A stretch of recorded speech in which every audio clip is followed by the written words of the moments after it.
that went down the street was because they didn't know that it was all black ice. The whole street was black ice. And we sat on the roof, and there was not a goddamn thing we could do. Wait, how many black guys? No, not black guys. Black ice. Oh. Jesus Christ. Okay, for the better part of a week now, we've been sitting back talking about Whoopi Goldberg and what she said on The View. Now, you can feel however you want to on that perspective of that. That's up to your choice. But one thing that I point out clearly here is we spent more time talking about Cardi B versus Tasha K than we did actually centered and homed in on this situation right here. And I think this situation is way more paramount than a lot of other ones, including Tasha K. So I'm going to disperse. See, Whoopi said something that many people will find appalling, many people will find, well, endearing. But what about this? Clips. It's made of clips taken out of context of me of 12 years of conversations on my podcast. And it's all smushed together, and it looks fucking horrible, even to me. Now, I know that to most people, there's no context where a white person is ever allowed to say that word, never mind publicly on a podcast. And I agree with that now.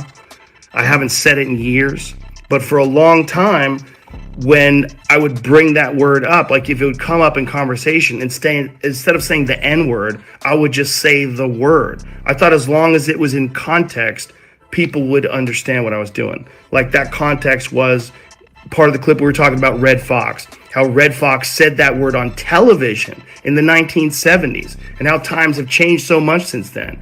Or about how Richard Pryor used it as one of the titles of one of his albums. Or I was quoting a Lenny Bruce bit, or I was quoting a Paul Mooney bit, or I was talking about how Quentin Tarantino used it repeatedly in Pulp Fiction, or I was talking about how a Netflix executive, ironically, used it because he was trying to compare it to another offensive word, and he said it out loud, and they fired him. I can't even begin to sit here and tell you how insulted I was that this man not only mentioned Paul Mooney's name, the late, great Paul Mooney, but you also mentioned Red Fox, and you also mentioned, above all, Richard Pryor. Let me tell you something, Seth Rogen. If Richard Pryor, Paul Mooney, or any of these guys were alive right now, they'd be at you. They don't mess with you. They don't deal with you. And they wouldn't take your sentiment of holding them in high regard for one moment. And if you think they would, you think they would find this a joke, then you're quite fooled, my friend.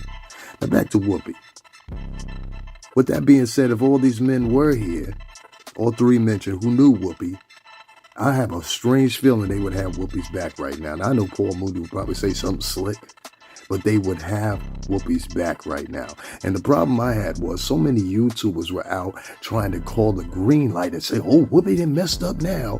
Whoopi done messed up now. But didn't have that same energy for Joe Rogan. No, you didn't.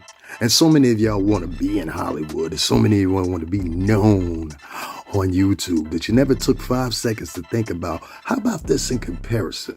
Whoopi and her suspension versus Joe Rogan being able to make an apology when there's a video reel of 12 years of him saying the N-word. And nobody in the culture has went harder. Nobody in the culture has said nothing. In fact, let me bring this to your attention. See, what a lot of people forget, and I didn't forget, was last year, about a year ago, Joe Rogan had Mike Tyson on his podcast. And when Mike Tyson was on there, oh boy, you was in fear. You and your co-host.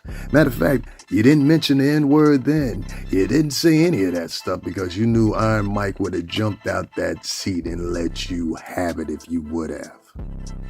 So, see, you have picks. You do this when you're in private or whenever. Watch this. Well, of course not. But saying that it gets you orgasmic. That's a strange thing to say. Well, that's just what I want. I wanted to find out because you're really bright, and I thought you would figure it. No, I'm being very serious. No, I know. I know you're being serious, but I mean, no one will understand that other than you. Like that's your mindset. Like no one will. But I think that like all the things we were talking about before, the way you drive yourself, the way you push yourself, the way you put yourself into that frame of mind, no one's gonna understand that other than you. So no one's gonna understand you getting an erection from thinking about hurting someone more than you will.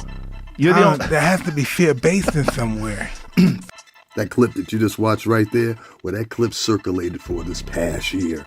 And it said, Joe Rogan in fear of Mike Tyson. Go ahead and look it up for yourself. So I asked myself this question. I said, well, Joe, how come you didn't say the N-word when Mike Tyson was there? How come your boy didn't say the N-word when Mike Tyson was there? Were you scared? And you come right easily to the conclusion he knew better. This is why I say this man was cognizant of what he was saying. He was in the knowing of when he was saying it, how he was saying it, and he just didn't care. And I say to you all, how come you're not saying more about this? No, as a matter of fact, when Deontay Wilder, also a boxer, was on your show, you didn't say the N-word then.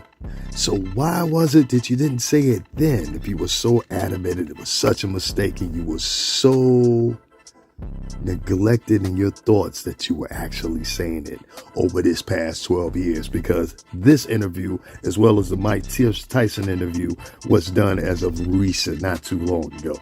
Answer that for me, Joe. As a matter of fact, y'all don't think I'm done, do you? I mean, you really don't think I'm done there. Oh, no, we got a little bit further to go, Joe.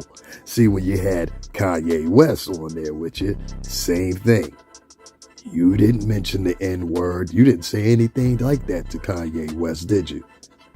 See, Joe Rogan has got picks and times when he wants to do what he wants to do. And like many other media personalities that go this route, they say something like the N-word or whatever, and then later on offer an empty excuse. Well, I'm sorry. I'm just not buying it. You know what, Joe Rogan? In fact, I find it kind of this omnipresence of people that want to back you, including stars, including celebrities and everybody else that all of a sudden backed off. Oh, they backed off. They backed off when they heard the video of you saying exactly what you were saying and how long in duration you had been saying it. And I guess you didn't think people would ever hear you. Now, I'm not here to point blame or anything else to act like the village police. But what I am here to point out is one thing. What happened to Whoopi Goldberg and her being suspended from The View? Well, how come this is not the same thing that's going on for Joe Rogan? Yes, you heard me say it correctly. How come Joe Rogan isn't suspended from Spotify the same way that Whoopi, who was a senior cast member on The View, was suspended from The View? And mind you, I want to put in an ad. Whoopi is the only black face on that show. Black female face on that show, as it is. And not a lot of people are saying anything about the comparison as far as the controversies. On one end, we have a white man that for 12 years has said the N-word in some measure or another. And then we have a black woman who is a revered actress, nominated. Do I need to go on? And she gets suspended from her show.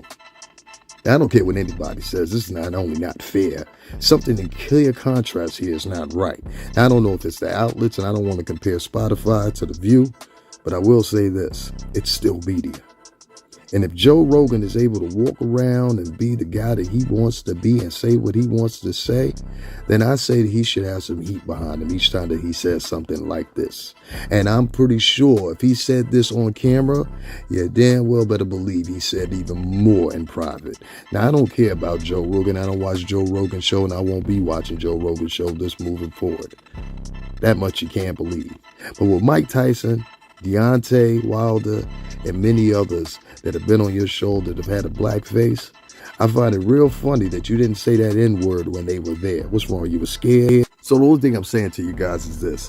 While you're spending all your time worried about Tasha K, worried about what Tasha K had to pay out, worried about if Tasha K's gonna make it because of Cardi B, I want you to think of this. There's a woman that is revered in society. Is one of the best actresses out there, and you ain't doing enough work to protect her. So I'm asking the questions, because the way I feel, if Whoopi Goldberg won't make you come out, Whoopi Goldberg will make you come out and say, hey, you know what? This guy's got a point. How come Joe Rogan wasn't suspended like Whoopi Goldberg? And Whoopi Goldberg only made one address to a comment, which was taken way out of constriction. This right here, this was direct. N-word, N-word, N-word, N-word for over 12 years of podcasting. And none of y'all have anything to say about Joe Rogan? Matter of fact, and quite contrary, you should have something to say about Joe Rogan, and you should be a little bit more vocal besides the point of being gossipers. Stand up for Whoopi, man. All this a few days ago, and I thought, you nailed it, Joe. He come out and he said, it's a paraphrase, and I'm going to do it a bit comedically. He basically said, well, everyone knows I'm kind of a lunkhead and I have lots to learn, and I probably haven't managed this like perfectly because I do my own scheduling and I just talk to people I'm interested in, and so possibly I could have presented a more balanced view some of the time, and I'll try to do better in the future. And so all the legacy media said, Joe Rogan apologizes, which is not really the case. And then he talked about how much he liked Neil Young.